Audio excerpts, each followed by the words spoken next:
Hello, welcome to Skeindeer Knits. My name is Ellie and I am a Norwegian living in London, although currently I am in Norway.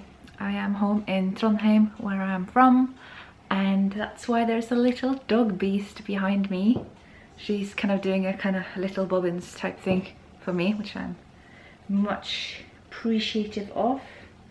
So yeah, this is Cassie. She's 13 years old and she's my little baby.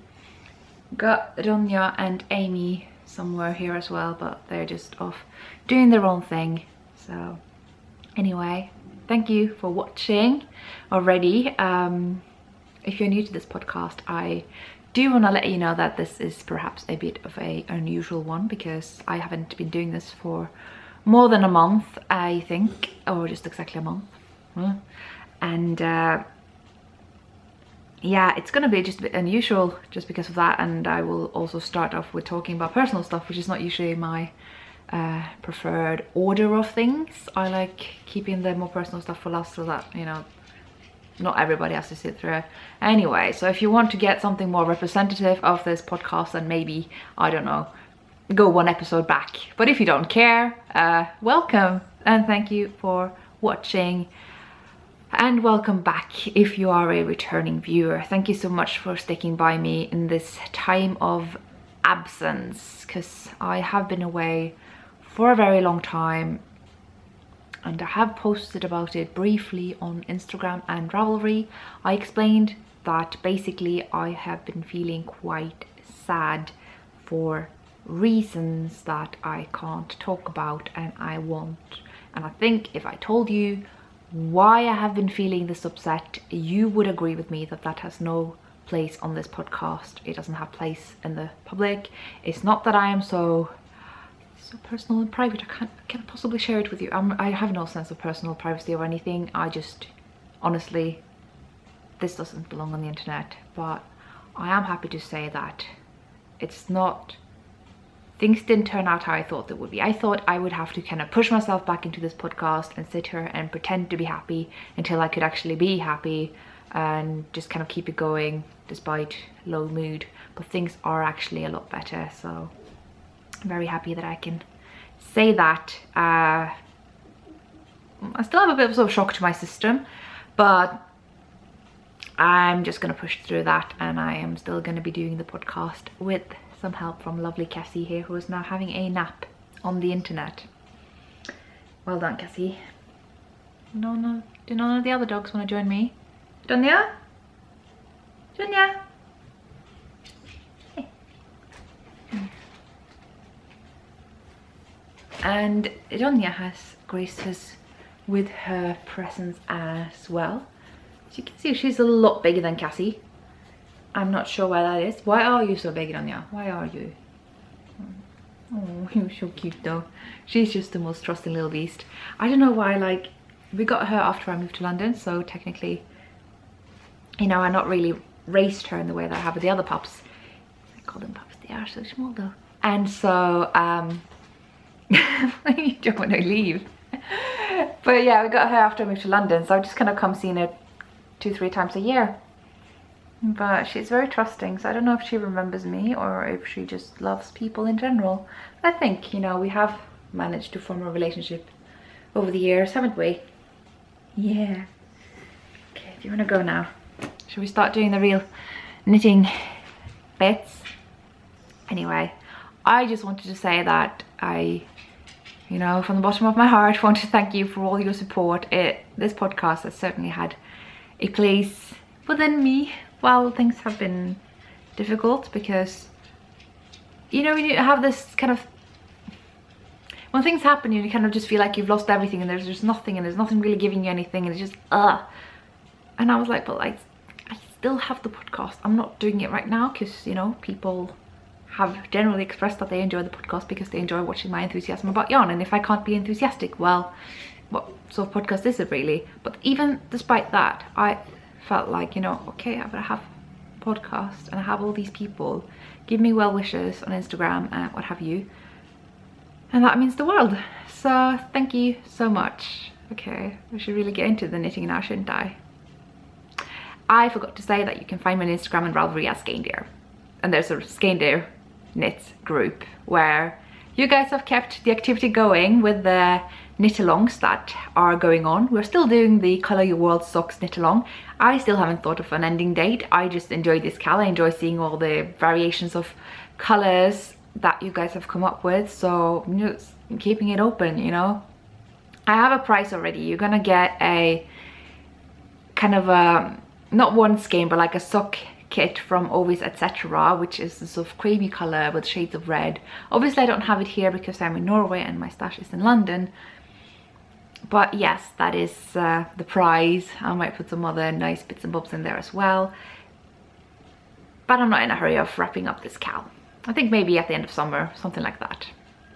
And there is the flea KAL, the flea cardigan KAL, or damejakka loppa, and I have started knitting this, but I'm not going to talk about whips just yet. I just wanted to say that it is still going on.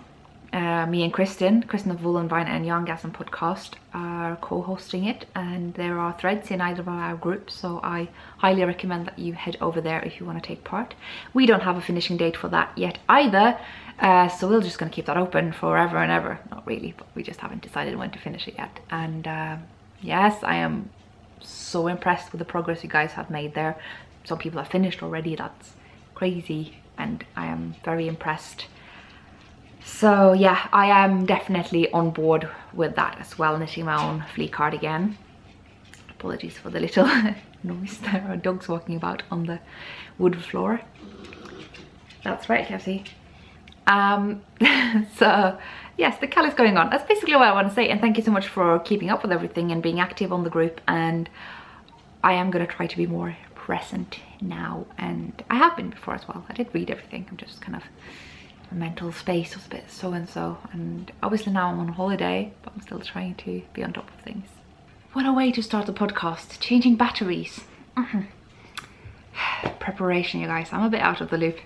But yeah, I also wanted to talk about a third KAL that is coming up in the autumn, which is the, so I currently just named it the very distant future Marius KAL, which is a topic we have on the Ravelry group.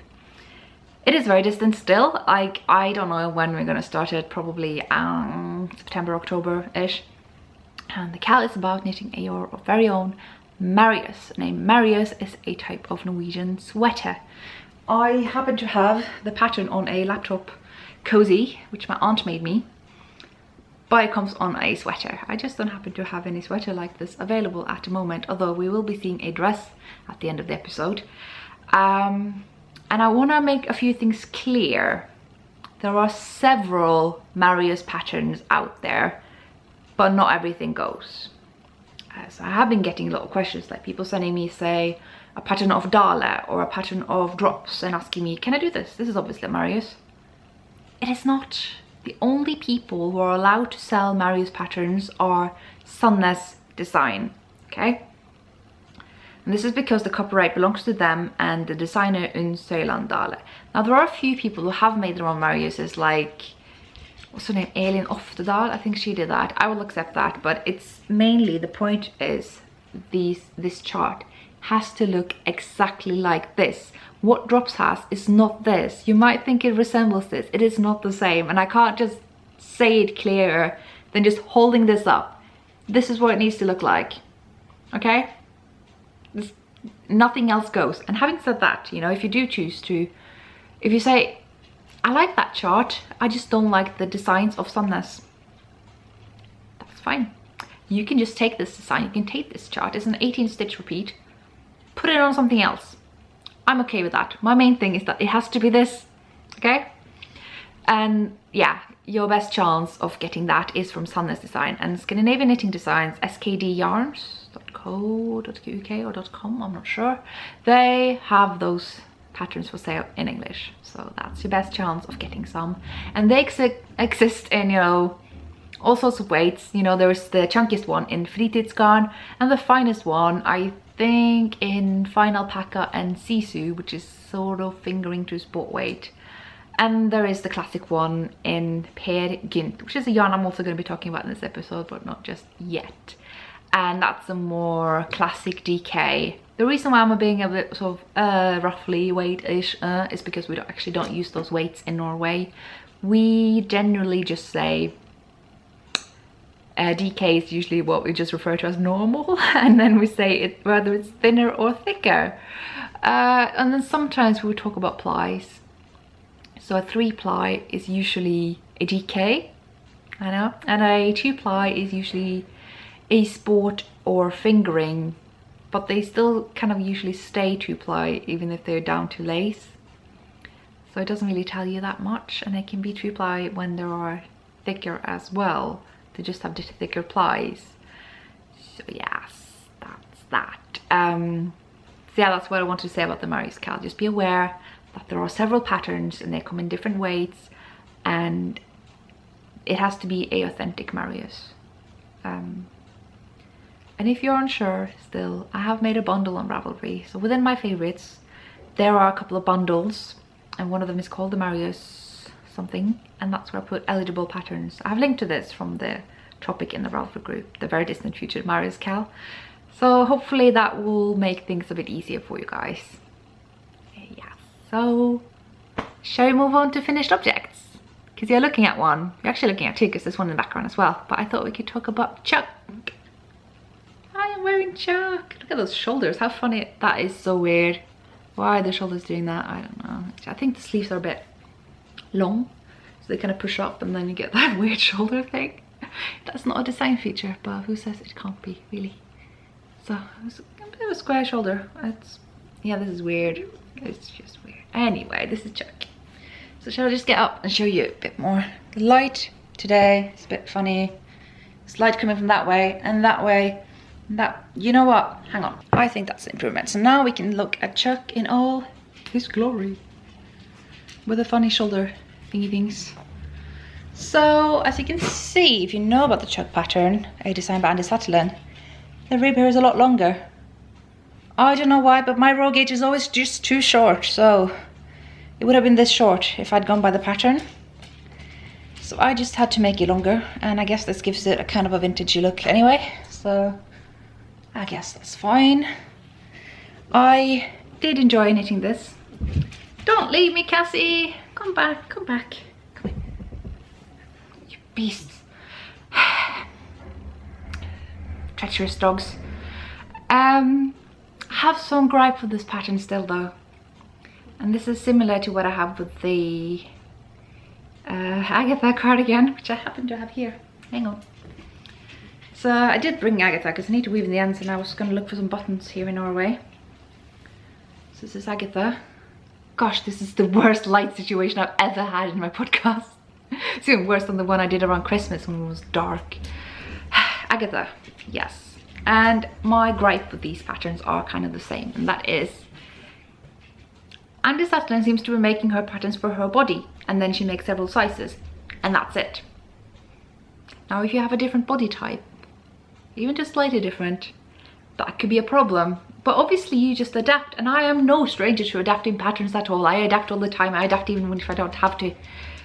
But these patterns don't lend themselves to adapting so much, and that's a bit of a problem. Usually in a pattern I expect to find knit a certain amount of rows or centimeters or inches, or desired length. That's where you put in your modifications. There's none of that anywhere here. Here it's literally, you know, okay, so you've done the cabling and now you stop, and I'm like, well, this is short and it's gonna look funny.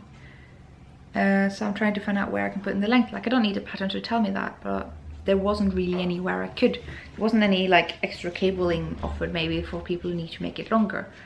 I just had to do the rib longer, which isn't the worst thing I could have done, just a bit annoying. And the same thing for this. This cardigan turned out really nicely, but the sleeves are a disaster. They just have a really funny shaping. Actually, that's my only problem with this. It has a really funny shaping, and that's just bad. It is a very lovely cardigan though. I just have to redo the sleeves at some point when I can be bothered. So yes, you would have to, you know, if you do a cardigan, if you do any garment, you need to be able to adapt it width-wise, length-wise, any way that people are different. and these patterns don't always allow that. So that's my main issue with the anti-satin patterns, which is a small thing in addition to the fact that I really like them. And I have a third one I want to make as well, so you know, I'm not a hater. I hope I didn't sound like I was. I just have these thoughts that they could be improved by being more adapted to different body types.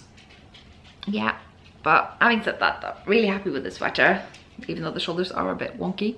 I want to talk a bit about the yarn, because the yarn, I'm using Aran weight actually, but it seems close enough to a DK that it worked, and it's by Skeindeer. So it's a Skeindeer lamb's wool merino, which is dyed in lac, which is kind of like a smushed up insect something gross, but it turns out to make this lovely red color. Except when you are knitting with it, your hands look like you've been picking blueberries, and they actually look a bit red already because I just weaved in the ends. But when I've been knitting this, it's like red all over. It's like I've been fighting blueberries. So that's a bit of a problem, and I'm a bit anxious about wearing this now, because imagine if I'm going to be like red all over here. That's not good. I mean, at some point that has to stop, right? Yeah. Anyway, I love this yarn. I am absolutely in love with this. I love the color. I love lamb's wool, Scottish lamb's wool. So it's a non-super wash. I'm not scared of washing non-super wash in the washing machine anyway. If you have a good wool program and you have a good wool wash, it's fine. You know, don't go above 30 degrees. Keep the friction at a low. You'll be alright. I can't speak for top loaders though. I would be a bit careful with those. So yes, that's my first finished object, and my second is back here. I actually finished this in the end of May, but because of the turmoil that my life has been lately, I haven't really been able to show you. I'm not super happy with the setup, are you? Shall we just move to the table where there's probably better light? Okay, I'll see you in a bit. Is that a little bit better? I feel like I have to sit like this for this to make sense. That doesn't really work either, does it? I think this is the best thing we can do. Oh god, you should see the setup I have now. It's like a cardboard box with a little cardboard box with like sandwich bags. Alright, so we're trying this again now. Hopefully this is a bit better. These are the Mercury socks that I made. A bit red on red now, but hopefully you can see them anyway.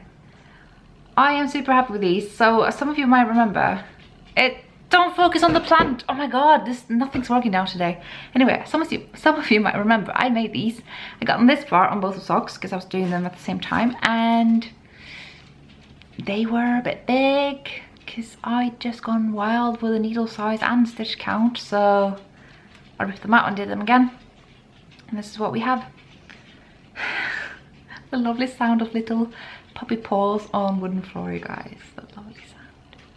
So, Mercury socks. I have two. I even brought my Bryson sock blockers here to Norway just so I could show you guys, because I was pretty confident I would be in the mood to podcast again.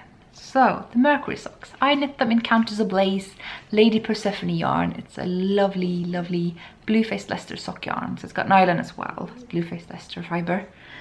And yeah, I just adore it. Countess Ablaze is just the best.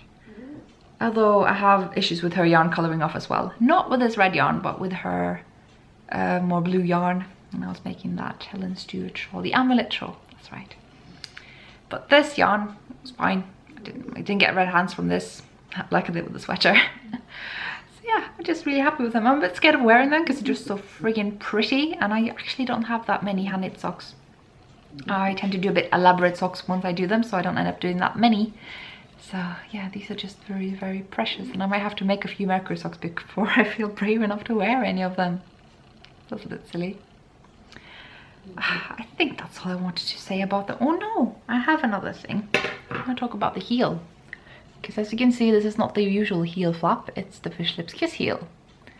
Now, when I first made it, and I told you this, the heel was super, super tiny. It looked like this, right? It was ridiculous. It did not fit my heel at all. But what I've done here, and this is in the pattern, I just hadn't read through it because who has? Because it's a very long booklet. You do an inch of stockinette. Just do an inch of stockinette first for that bit. When you're still working around, your heel will be bigger. It's as simple as that. And if you want to do like, I don't know, some people do garter heels instead nowadays. When you do short row heels, which the Fisher Kiss heel is, then actually you could just do garter here as well. I mean, it involves a bit of purling, but yeah, that's how you would do that, I think. I think that's all I have to say about the Mercury socks now. I think we can put them away. So I can proudly say I have 2 finished objects. And while as I was saying that, I realized I have a 3rd one. So just hang in there and I'll go get it. Oh my god, can you just tell how my English is deteriorating when I'm in Norway? It's just so bad. Anyway, I have actually a finished object here, which I haven't shown you at all. Not as a whip, nor even as a planned project. Although maybe I did, because I did tell you about the yarn when I bought it. Because I used Madeleine Tosh sock yarn, because it was being discontinued from Loop, so it was a tad bit cheaper than it normally is. And I had in mind to make the Sprite Sven shawl by Helen Stewart. This is the 2nd shawl of the 2nd Shawl Society. I didn't make the 1st shawl of the Shawl Society 2 because it's the crescent shape and I just don't get on with crescent shape shawls, unfortunately.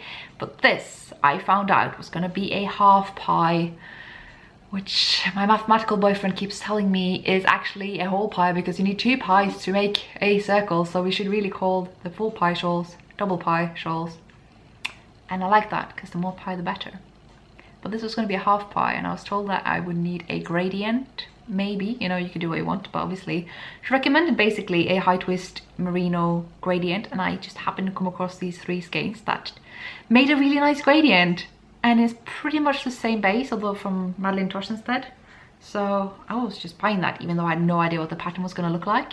And now that as soon as I got that pattern, you know, this was in the middle of the time when things were quite difficult in my own personal life, so I needed a pattern of least resistance, and what better is it really than a Helen Stewart shawl, because those patterns are just a walk in the park. They are like, I usually criticize patterns for being too hand-holding, but I love how her patterns really just walk you through it and don't leave you hanging.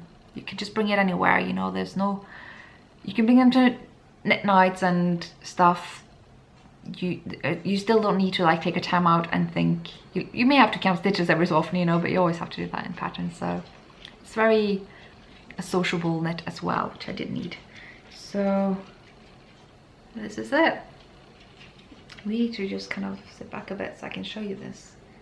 Yeah, so it is just brown to this sort of greenish blue brown to the more kind of beige take on that color. And if you're curious about the names of these, I will, or already have, I'm not sure, put that on my Ravelry project page in case you just want to make your own. These are regular colorways by Madeleine Tosh, so that should be very possible. But yeah, the first one is just this delicious brown, which just makes me think of chocolate. And then just, oh, I love how this gradient actually worked out, because I wasn't sure while I was knitting this. I felt like the change from the brown to the color in the middle here was too abrupt and just didn't become a gradient whatsoever. But I do have people asking me, you know, did you use 2 skeins or 3, or I don't know where it ends or begins. I'm like, yes, successful gradient. Still focusing on that bloody tree. Oh dear. So yeah, I could just hold up this in front of you guys forever, but I mean, there isn't really much to say, though I actually have modified it a little bit. I don't usually modify Helen's patterns, but I did in this case.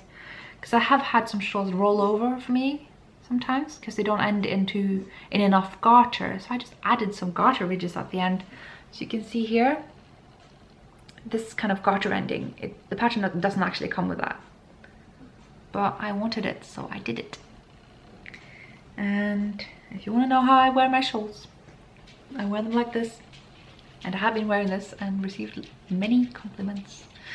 I wore it once, but that was enough to make me feel like I was proud to have made this. So, gosh, how long has my hair gotten? Like, when did this happen and when did it get this blonde?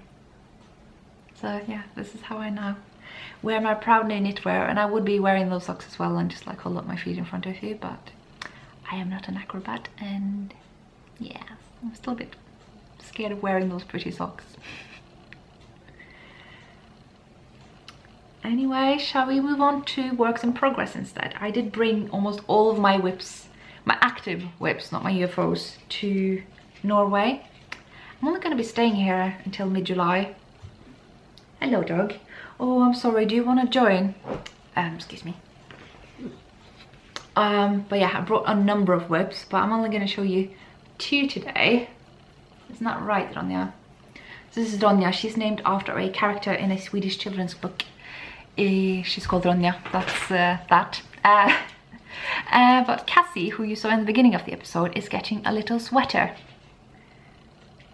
What are you doing? Don't sniff a bum. Anyway, so I'm making a sweater, and some of you will remember this pattern from a sweater that I made for my significant other. And he loves that dog, so they're gonna be matchy-matchy. I am so ridiculous. So, yeah. I am almost finishing this dog jumper. I have kind of improvised the leg holes because I didn't like the ones in the pattern, because they were just kind of narrow here, and I made big holes for her legs, her front legs, and then it's kind of open for her bottom half so that she can do her business when we're out walking. I've literally just left to do the rib around here now, and the rib around the leg holes, and then weaving the ends, and it will be done. So hopefully I can show you this in the next episode, which is likely going to be recorded in the cabin. No promises there, but I hope so. I really liked when I did that in the winter. So still focusing on that plant. Oh, I'm gonna kill that plant.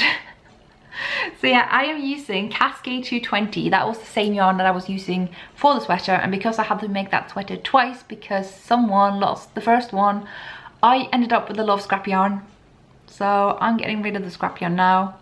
However, I actually ended up running out of the dark brown before I was supposed to, so I had to buy more yarn. So I got a little ball of Embla by Hillesvåg, and this is actually something that I had to rip out of the first take I did on this dog jumper, because I actually made it really big because the maths was just off and I had doubles discount, and it was just ridiculous. And Cassie, I know you're not that fat, so I'm very sorry, and I'm doing it all over again for you.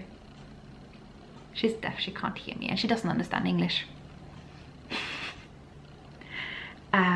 So yes, this just has to be finished soon. I was hoping to have it done by the time I was recording this, but I also wanted to record now, because the sooner I do that, the sooner I can get on the bus downtown and just, yeah, vlog a little. I am trying to vlog whilst doing this, so I don't know which information that I'm sharing with you is going to go up sooner than the other bits of information.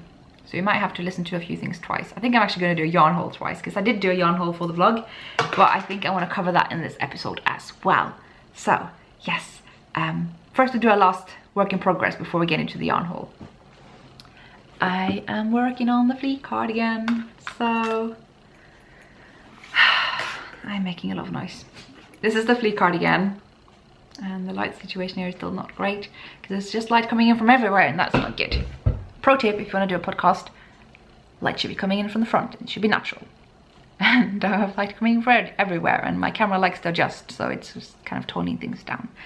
But hopefully if we do a little close up, you can see the color scheme that I went with here. Oh, it's so smelly, this yarn, because it is just full of spinning oil. And I am actually now going to include a clip from when I did the swatch for this. So we're just going to wait for that clip to roll. Hello. So I thought I'd take this opportunity on this very rainy day to show you my 2 swatches made in Whole Super Soft for the fleece cardigan, aka Loppa. So just put them sideways so that they are getting equal amount of light. There we go. So this was the first swatch I made. Sorry, things are falling down. This is terrible. There's yarn everywhere, so this is literally my window is the only place there is not enough room. So here you can see this is the first, second to last swatch that I made, and it's primarily made in Whole Super Soft, garnet silk Highland wool, and a couple of other comparable wools such as Roma lamb's wool, a bit of Cascade 220 fingering I think, and we have also some Navia Uno. And this one I have washed. As you can see, I mean, you can't see how light it is, obviously you'd have to feel that, but as you can see, it very much has a fabric to it. If I hold it against light here, you can't really see through it. This swatch, however, I literally just cast off. It looks a bit different because I used apparently a different cast off method. So this is what we have, and let's hold this up against the light. It is very much see-through. It's like a web. That's the best way I can put it, really. It's webby. I don't know if you have a better word for this in English. You can see up close as well. It's, yeah, not the same as what we have here. And the reason, just the only difference really is I've not soaked this one. I've not washed it. So this is full of spinning oil. So when you get a skein of this, you can see the yarn looks like this. It's just very kind of stiff and not very yieldy and just not particularly pleasant, and also quite smelly, but we don't have smell-o-vision. Whereas when you wash it, it just blooms and softens, and it's just amazing. So I guess the moral of the story is not to judge rustic yarns in their skein form. Knit them up, give them a good wash, and wear them for a bit. Like, not all of them will come with spinning oil. They might be harsh for other reasons, but even wash and wear will soften up them as well. But you definitely get this instant gratification with this particular yarn when just one wash will lead to this huge difference. So I am going to give this one a good wash now, and so you can see how much it will change from being this kind of almost linen-like wool to whatever will come next. I have now given it a good soak, so now it's still a bit wet, so it's actually still a bit see-through just because it does kind of contract a bit as it's drying, and I'm just being impatient, so I'm filming this now. But you can tell there's a completely different fabric here now. It's just become, yeah, a fabric. It's not a web of spinning oil yarn anymore. It bears no resemblance to something like, say, linen. You know, this is a woolly wool, and you can see it at last. This is just an amazing, I think it's both lamb's wool, and my suspicions say that it's probably sourced from Daisy Rennie, both of them, I think. And yeah, so I don't know what more to say. I mean, this is just worth trying. Oh yeah, we have beastly weather still, but yeah, it's just worth trying to get hold of some Holst or garnet silk yarn and have a bit of fun with knitting up a swatch and giving it a good wash with some wool detergent or something, and then see what happens. See the magic in front of your very own eyes. Guys, this is intense. This is just so much rain and thunder. I just had to film this as well. Completely irrelevant. Just, oh my god. Kitty. So yes, this has not been washed yet. So you can see it's kind of see-through still, and it is actually quite see-through whilst it's still drying.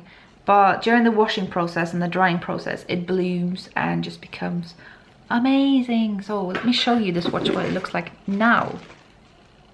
So this is the old swatch, the one where I wasn't quite happy with the colors. I tried to use my stash, I did, it just wasn't my colors, it just didn't quite work.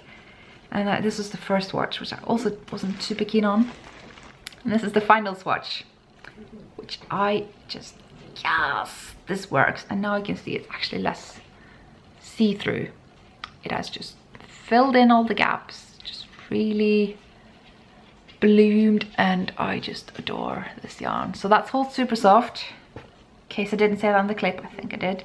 Holst Super Soft, amazing, affordable yarn, fine lamb's wool, and if you want it to be a thicker weight, you just hold it double. It is totally meant to do that. So it's the perfect yarn for this cardigan, I think. It's gonna be so light. I mean, this doesn't weigh anything, and it's all jingle bells with the needles. What can I say? I like metal needles. I like metal in general. See, I don't know if I have much else to say really. I'm about to split up from the yoke to the sleeves and the body. We're there soon. It should measure about 20 centimeters, but I want to try this on as well because I don't like when the cardigans are too much up here. But I also have a habit of making them too deep so that they kind of get this long saggy armpit thing, which we also don't want. So that's a process to do soon. So yeah, I don't know if I have much else to say. I want to thank a couple of friends of mine who have helped me get yarn for this. one of which wishes to be anonymous and the other one I haven't asked. So I just want to thank you both for helping me out, because first time around I couldn't get the right colours for holes because they didn't have them in stock. Then I was gonna do the order, they didn't have anything in stock, so I had to wait, and then actually everything was in stock. But then I ordered too little of the slow colourway, the really dark purple, so I had to have another friend bring that for me. Now I have everything, and I want to show you just how little yarn you need for this. Like, I put up a photo on Instagram or something. Just look at that while I'm finding the yarn. Literally, what is in here is going to be enough for the cardigan. You can pretty much look away from all the big chunks of contrast color as well. So really I just need 3 of these grey ones and 2 of these plum ones. And that's it. That's ridiculous. It's gonna weigh nothing. It's like a, I don't know, 300-gram cardigan or something. I'm not complaining. And it's in the bag that the needle lady, also known as Pinneguri, has sewn. And she's the designer, in case I didn't mention that. So now we know that, and it just goes together. I couldn't have chosen any other bag for this particular project. I don't know if you can hear this, a dog snoring on the floor under this table. Now, I want to apologise before I get into the yarn haul. Apologise for all the yarn. No, I want to apologise to those of you who have so kindly sent me yarn while I was unable to podcast. Thank you so much. I'm not saying that people sent me yarn because it was so sad. I mean, people sent me yarn because they're awesome and because they wanted to, and that's super nice. And I want to thank you, but apologise because I didn't bring you to Norway. So I will be going through that and thanking you on the podcast and showing the world how amazing this yarn is when I get back to London. I should have brought some water here. So that's that. I will get back to that. For now, I'm just going to talk about the yarn I have received while in Norway and bought, and yes. So the first yarn that actually met me as I walked in the door, which was yarn I had already ordered because I knew I wanted it. It's another 2 skein of Ask. So Ask is actually, you know, Ask and Embla. So Embla was the brown yarn I just showed you. They're kind of the Norse mythology's Adam and Eve. So Ask is kind of like Adam. So in case you were wondering what's that? Yes, Cassie, I know. So I wanted a red skein and a natural white skein. I have a red and white already, but the red is very red and the white is very white, and I wasn't sure about that because I want to make myself a Marius cardigan. I think it's going to be for the Marius KAL, but I don't really know yet because I might do the classic sweater as well because I know a certain someone wants that. We'll see. But for the cardigan, I think I would rather use these 2 colorways and then maybe find a good home for the other 2. Because there's nothing wrong with them, it's just that I wanted these. Because I'm a bit fuzzy about these things. So I now have these. And if you don't know anything about this yarn, it is a pure Norwegian yarn. It's a kind of a family business going through generations, having produced amazing wool in the all Norwegian white sheep. And it's kind of a sport weight thingy. It's got 315 meters on a 100-gram skein and about recommended gauge of 24 stitches, although I would say you can happily go up and down in gauge there. That shouldn't be a problem at all. And it's got a lovely picture of Hillesvåg. I don't know if you can see that. Yeah. So those were waiting for me already, and another parcel of yarn I was waiting for me is actually the prize that I got when I won the draw for the Kofta along that Nordic Stitches and Arctic Yarn was hosting.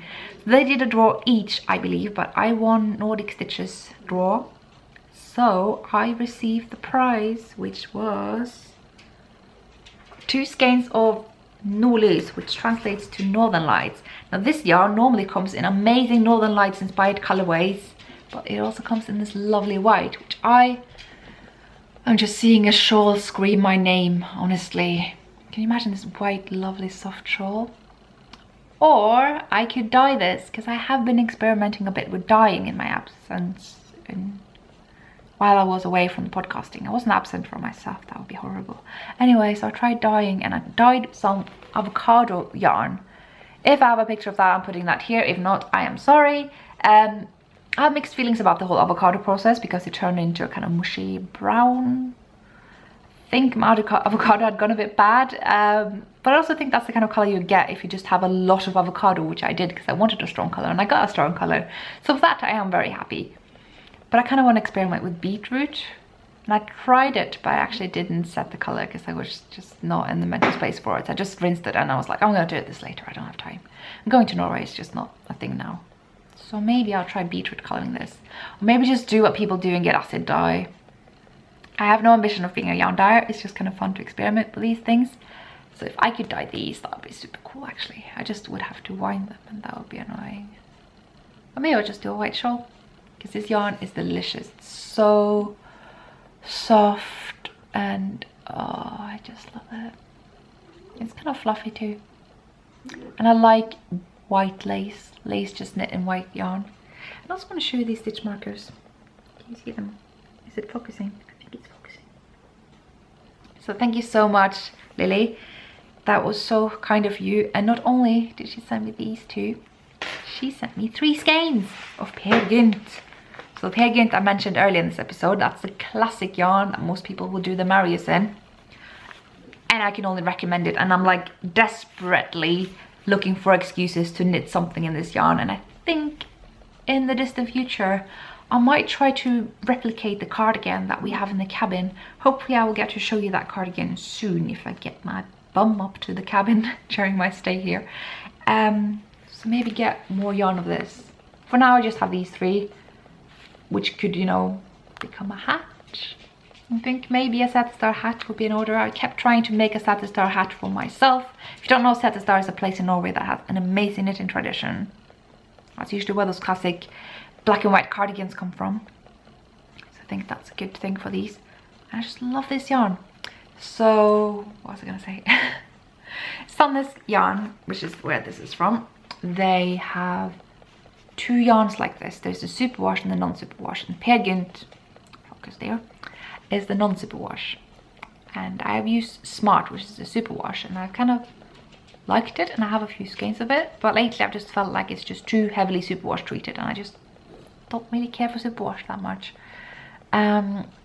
So when I got this in the mail, I was like, I had forgotten just how great Gynt is, and I was like, this is really nice and smooth, and yeah, it's pretty like standard DK, I would argue, and this is why we usually refer to this as normal in Norway, because it's kind of the baseline yarn, and it's just great. I just have so many nice things to say about it. It's 100% Norwegian yarn, which Sandnes is kind of bad at telling people if it is, but this label says 100% Norwegian wool, so there is no doubt in this particular case. Yeah, I just want to do a whole garment in this yarn, but for now I think I'll do a hat. So thank you so much, Lily. You couldn't have done this couldn't have done a better choice, really. I'll just put these aside, and I also want to show you something else that I have bought. I didn't buy it. What did I say bought? I was given this by someone who just happened to have been given 2 copies. So I was just going into a knit night and I said, I think maybe I'm going to buy Pom Pom. I never bought Pom Pom before, but I see the latest issue and it's huge, so I mean that's gotta be worth my money. And she's just like, no, don't buy it. I have 2, you can have 1. So she sent me this in the mail and it's just great. I haven't ever bought Pom Pom because it's not usually my style. I like to knit stuff that says knitted, you know, I like ski jumpers, you know, color work and the whole thing, and this is very much, yeah, stuff you could actually buy. And I mean, I say this in the best way, that stuff you could actually buy in a, you know, fashion store, because it's actually stuff that people wear rather than the kind of eccentric stuff that I would. And Diana has a pattern here, which is amazing. I'm sure you've seen all podcasters talk about this latest issue because they have actually been given one. I wasn't that fortunate, but you know, I can still show you because I'm very happy to have this amazing booklet, although it's more like a book, this issue. It's really big. Oh, I like coop knits. I just want to show you that. Look at that. I kind of want to do these socks. Yeah, and I have been given some lovely sock yarn, so that might be an option. This sweater though is screaming my name, and I think, can I use that fingering weight BFL Massham that I bought at Edinburgh? Do you think that's going to be good? Because it's a slightly looser gauge, but that yarn is already fluffy enough, so I don't think I would need a mohair. I don't know. That would be really cool though. But I have seen Amy of Stranded Knitting make it, and Stranded Dye Works in the podcast, and she did express some skepticism to the fact that it rolls up, and I think that's something that would bother me as well, probably even more so. So if I do it, maybe I will actually introduce a bit of rib or garter or moss stitch. I like a bit of moss stitch. So yeah, I'm just very fortunate to have this. I'm very glad that I just didn't have to buy it, because, you know, I am a bit on the fence about Pom Pom, because I love them and I love what they do and I'm really admiring them, but it's not always my cup of tea. So I mean, I guess I have to just start submitting to them and then they will be my cup of tea. So that was the yarn and the stuff that I had coming in the mail. However, I did go yarn shopping the other day, and I had put this in my vlog, but I think I want to talk about it again because that's just what I do. So let's do that. So the first thing I had to get was just more brown for the dog sweater. It's a bit annoying when you're making a scrap project, but I just ran out, so I needed more. So this is Embla, which is kind of the DK take on Ask, which is more of a sport weight. And yes, I don't know what to do with the rest of it. It's brown, so I guess most people aren't very interested in brown, but I could make a hat. I wouldn't mind a brown hat, and I know someone who probably wouldn't mind either, and he needs a hat. So I have that, and I had to skein it to a ball because I don't have my Swift and stuff here, so that was a bit annoying. I had to put it around the swivel chair, the living room chair, and that was a process. Now I went to this fabric shop, and again I feel like I'm going to be so annoying because I'm going to talk about this in the vlog as well. Anyway, I found this yarn and it's amazing. It's just this lovely fine pure wool. That's what it says as well, fine wool. And it's got 350 meters on a 50-gram skein. I'm obsessed. So Stoff or Stil, that's a fabric shop in Norway, and they are great, and they're great for yarn as well as fabric. I did buy some fabric as well, but I think I'm going to keep that in the vlog, so you have some reason to watch it. So I got two contrasting colors because that's just what I do, and it usually becomes mittens in my world. And I also got these. I got 6 of them. Should I show you? Look at that color. This is my color. If there's any doubt what is my color, this is it. It's amazing burgundy. So I think I might actually hold these double and make the brick sweater at last. But I could just hold them single and maybe make something huge, like not the boxy, but maybe a boxy sweater, something like that. I just adore this, and it's so soft, and this is a like fairly rustic yarn still, but yeah, wouldn't complain about the softness here. And I want to show you, it's not so thin that it would suggest a 350 meter skein. So yeah, it's not that fine. It didn't focus, but you get the idea. So I just love that. I really do. Oh god, I don't know what to do with it. I'm just gonna make amazing things. Maybe I could do a huge polish. Oh my god. So that was that. And I got some other yarn as well. I got this yarn, which is another shade of my favorite color. And this is Bellomo, which is of pelsøl, which is a Norwegian breed of sheep, which is amazing. It's so nice and soft and rustic and squishy and chunky. So anyone who has a pattern idea for a chunky hat, I think that's what I want here. Just a nice chunky hat. Bring it. You know, it needs to kind of work within 114 meters. So this is a 100-gram skein of that. Yeah, so I'm excited. I just love this brand of yarn, and I was so worried when that shop was closed down that I wasn't going to be able to find anything. But now other shops have actually started stocking it as well, so maybe that huge order I did earlier in May was a bit too big, possibly. Well, I have it now, so, you know, I don't need to panic. I also got this amazing sock kit. Look at those socks. Look at them.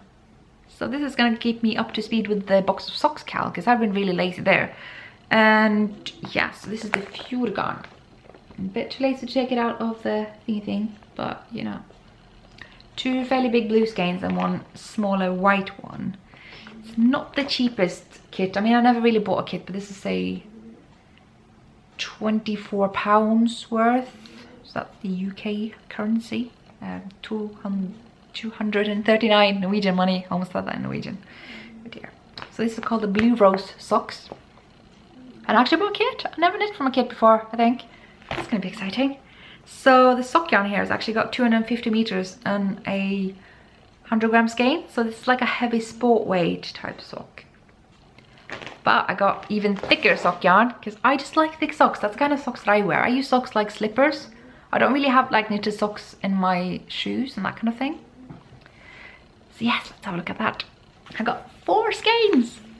And now I'm thinking I should have gotten more because, okay, that sounds crazy. Because I thought this could be Marius, this could be Star. So I could have socks for each style and fairly chunky yarn. But then I read the label and I should have done this. 167 meters in a 100-gram skein. Is that going to be enough? I have been a bit naive. Should I go back and get another blue and another black one? I feel like maybe I should have. Maybe they have it downtown. I'm going to go downtown in a bit and... Oh, I'm sorry. Do you want to come on my lap? So I might go there and try see if I can get another one. I mean, I don't need them to be the same dialogue because they're going to go on different feet. If I didn't say this already, it's 100% Norwegian wool and nylon. I mean, I can't testify if the nylon is Norwegian, but you know, we have a lot of oil. So yeah, it's a very Norwegian kind of worsted Aran Wade sock yarn. And so, the last thing I was going to mention in this episode is knits that I have laying around in this flat. This is my mom's flat. She's on holiday in Spain. Which is why I like to come here and look after my little babies, because someone has to do that as well.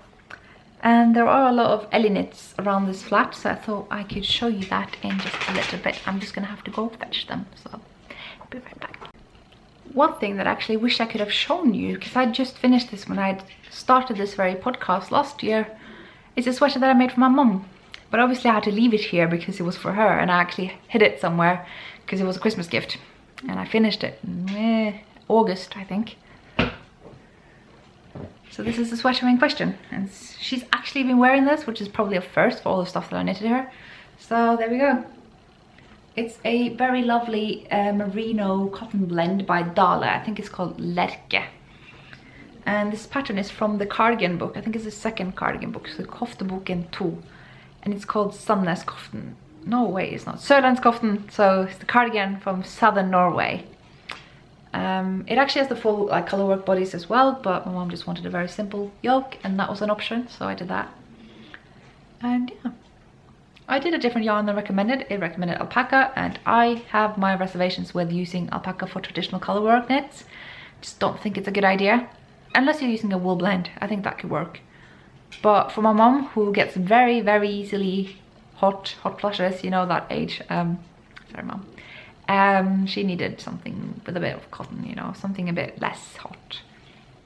So she got this, and it was a very quick knit actually. I was very surprised how quickly I got this thing together. And yes, I could easily make myself one of these. Oh, why didn't I do that? Oh, I done the tubular cast on here. So nice. Can you see how it just rolls over into nothingness? It's such a good method, honestly. I don't know if that was the bind off the cast on, because I don't know. It was top down, but sometimes you do the color last and I can't remember. Another knit that belongs to this flat is a pillow that I made, and this is the Voss pattern. It's another traditional Norwegian pattern. Though it doesn't seem like this pattern has made a huge splash internationally. It is within Norway just as well known as the other kind of big traditional ones. And yeah, this is Voss. So this comes on cardigans and woolly blankets and all sorts of things.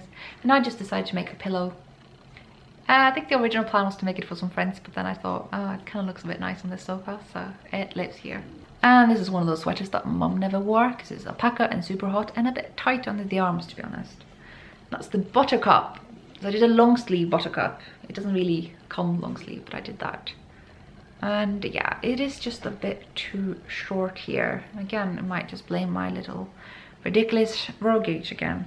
Maybe I'll just keep it, you know, I might need it. So yeah, it's a nice big long knit. And you know what, for someone who criticizes alpaca a lot, I actually really enjoy knitting alpaca, like knitting with this drops alpaca on honestly, like, do you even think this is focusing? Oh yeah, knitting with drops alpaca on like Knit Pro Nova needles, I just find that a dream. I just love how smooth that is. But having said that though, like wearing alpaca and the way alpaca holds up, I am not such a big fan, unfortunately. So I also have some socks, and you may have heard me talk about before how I don't recommend using non-nylon yarn for socks, and this is how I learned that the hard way, because these socks are super cool. I did some Marius socks that I kind of invented toe up, and I was a real sock novice knitter at the time, thus the yarn choice. And I did them in the quick lunch colorway. So if you don't know what a quick lunch is, it's like a Kit Kat chocolate that we have in Norway. Although if you say it's like Kit Kat, people will be angry because it's better. So just be wary of that. I think the Guardian wrote a big piece on the Kit Kat versus the quick lunch, and the quick lunch came out a lot better. So, you know, science and investigating journalism. So this is how I learned the hard way, guys. And this just happened when I wore these in socks once. So I used Drops Charisma, and I will never ever use Drops Charisma in socks again. So if that was a bit loud. So I don't know what to do with these socks. I mean, I thought I would just redo them, but now that I look at the color work, it's not as great as I remember. It's kind of bunched up, and it's just not, like, I can do better now, you know? I know how to go up a quarter needle size if I need to. So it's just not really worth saving for me anymore. I just keep them as a nasty reminder to always use nylon yarn in my socks. If you prefer something else, that's fine, I'm just saying. So yeah, I mean, if you get this sort of bunched up effect with your color work, this obviously improves over time. And sometimes it's an issue of the float, sometimes it's an issue with tensioning, and sometimes it's an issue with just going up a quarter or a half needle size when you need to do the color work, and then you go back when you do the stockinette. So yeah. And this sweater I actually never wore because the neckline just turned out too wide and short. If I just continue knitting the neckline up, I could finish, but it's so annoying because this is black bouclé, so like getting the stitches back on the needles again is going to be such a nightmare. And I forgot what this, I think it's called the hourglass sweater, but it's just not hourglass shaped at all, because I just used this bouclé yarn. I didn't swatch or anything, I was just super overconfident. This was very early in my knitting days, and I just wanted a sweater in this squishy cozy yarn. And I got it, you know, and the sleeves are super cool. I love these sleeves, they're sort of bell shape. But I need to redo the neckline because it's completely open over the shoulder. So while the rest of me is super hot, the neckline is just cold.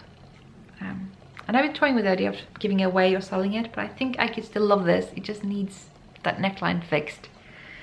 And I don't know, do I even have this yarn anymore? I don't know, maybe it's just fine the way it is, you know. It's kind of a funky shape. Cool then.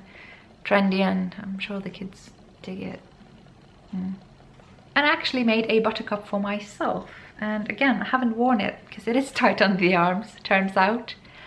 I think it's just the Drops alpaca yarn has a shorter potential row gauge than the DK yarn that this pattern calls for, so I didn't know that at the time, so I just made myself one, and it is super nice and has a lovely purple color, and I did some nice waist shaping, so it really does fit well, except it's tight under here. And I thought, you know, alpaca, it drapes, but this hasn't really given any indication that it will grow lengthwise more than this. So it's just kind of sleeping in my closet now. Don't know if it's gonna come out anytime. I mean, I'm sure I could just pick up here and knit it a bit down and then graft it back together again. But I just happen to have knit up this yarn into a hat, so that I gave away. So I don't know what I can do with this. Maybe I'll sell it or something. It seems unlikely that I'm gonna wear this. Although I will say I have really enjoyed knitting the Buttercup. I just recommend it. I think it's just such a lovely construction method. So have a go at that if you want to. It is a free pattern. It's one of those early free Ravelry patterns that just caused a big splash because it was free and great. I have one thing for last before after I'm gonna show you this thing, because this thing, it is lovely, it's just that it doesn't fit me. So I was gonna try it on in front of you now, but I am wearing a woolly sweater and that will be a bit difficult. But I can just try show you here that it just doesn't go over my arms. It doesn't fit my shoulders. The colorwork section is basically too tight. The rest of the thing works just fine, but this doesn't work. And what is left to be done on this cardigan is just weaving in the ends and adding buttons.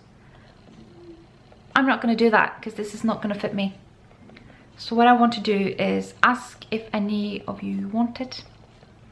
I will have to ask that you pay for shipping, but apart from that, you know, unless you insist of paying or something, I want to give it away to someone who it will fit. I don't know anyone who will fit here. So if you reckon you have a smaller frame than me, I can't tell you what my frame is, but I am 167 centimeters tall, roughly. So, I mean, if you're sort of a smaller build and you're a bit pear-shaped like me, because I made this body fit me just fine. It's got nice waist fitting and everything. You've got room for a pretty sizable bum here. Not very big, like it's very flexible actually because of the rib. So you don't actually have to be that big below either. I don't know why I'm saying that. I'll give you an idea of what it looks like. Hang on. So you can see it's kind of just looser at the bottom, but it doesn't actually, it's not that big. It's just kind of, it can accommodate for a larger size, but it doesn't have to. Whereas this shoulder part is just too small for me, but I'm sure it will fit someone out there. So if you think this is gonna fit you, or you know someone who you think this will fit, you can have this. Just like pay for the shipping or something. Then yeah, I don't want people to like just come contact me because you just want a cardigan that I have knit, and that's super flattering. Generally, if you know someone who this is going to fit, just message me on Ravelry. Like if you think it's gonna fit you, if you just have someone in mind who has, you know, smaller shoulders, slightly more, you know, smaller upper arms. You don't need to tell them that you think they have small arms, but you know. I'm just being ridiculous, but yeah, just I want this to go to someone who can actually wear it because I think it looks great. I love the colors. I knit this in drops merino extra fine, so it is lovely, soft. You will not find this scratchy. This is not my usual scratchy yarn. It's the Nordkapp cardigan, so that's a Sandnes design. I think it was designed by Landala as well, but I'm not gonna guarantee that because I do not remember. It's one of those resurrected 50s, 60s patterns, and I think it is great. It is named after the northernmost point in Norway. So just to summarize, if you think this is gonna fit you, you know someone who this is gonna fit despite the small shoulder part, let me know. I'll send it to you. You just pay for the shipping, and I think I will be much happier just knowing that this goes to a loving home. Sounds good? Yes? Okay, so the last thing I have knitted is something I will keep, but I mean, it's a story of my progress as a knitter, because I really just went into the deep end here and made a Marius dress. I was a complete novice knitter, and I really wanted a Marius, but I only wore dresses at the time, so I didn't see why I would make a dress, why I would make a sweater. So I tried finding a dress pattern, and I did, and I bought it. I was like, maybe £10 or something, but still. It didn't really work. I tried a skirt and it just wasn't working. So I improvised the skirt. Like I really did try to chart this out in Excel and understand how my gauge would lead to this kind of size if I increased with this frequency. And I didn't really understand gauge, so that was pure luck that that worked. But I ended up with a skirt that was nice and flary, and just, I love this skirt so much. And the skirt was perfect. But then I tried doing the waist, increase and decrease. But the waist is already quite big, so that was kind of unnecessary. Like, I mean, that doesn't make any sense, but when I started increasing again from the waist, it just became a lot bigger than it needed to be. I guess that's what I'm trying to say. I wouldn't have had to do that, really. And then the color work isn't the greatest anymore. It is what it is, you know, it's a kind of forgiving yarn, this merino cotton. But yeah, it's not great. There's a tension issue here, and it's just not my finest work. But you know what? It fits still. I've grown older and bigger, but it still fits, and I'm very happy with it. I wish I'd just gone through and done longer sleeves, because those short sleeves really kind of bother me a little bit. They just, if you're gonna wear a woolen dress, just go wool all the way and have a long sleeve, and don't have cold sleeves. That's ridiculous.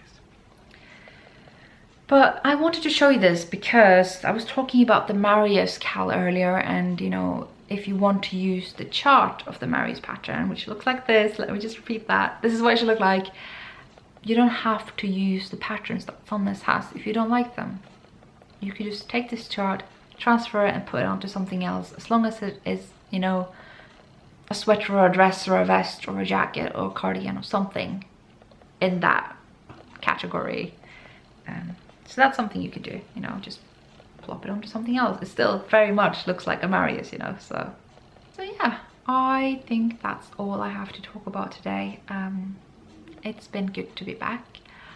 I want to thank you again for all your support. It's been a weird month. June was not very kind to me, but you know, things ended up in a wonderful way, I have to say. I wouldn't, you know, don't worry about me.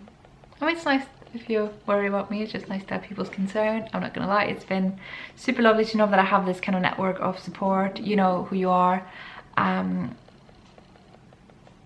Yeah, I'm gonna wrap things up here. I'm gonna take the dogs for a little walk, and I'm gonna head downtown and try my best not to buy more yarn, but I'm not making any more promises there, because when in Norway, eh?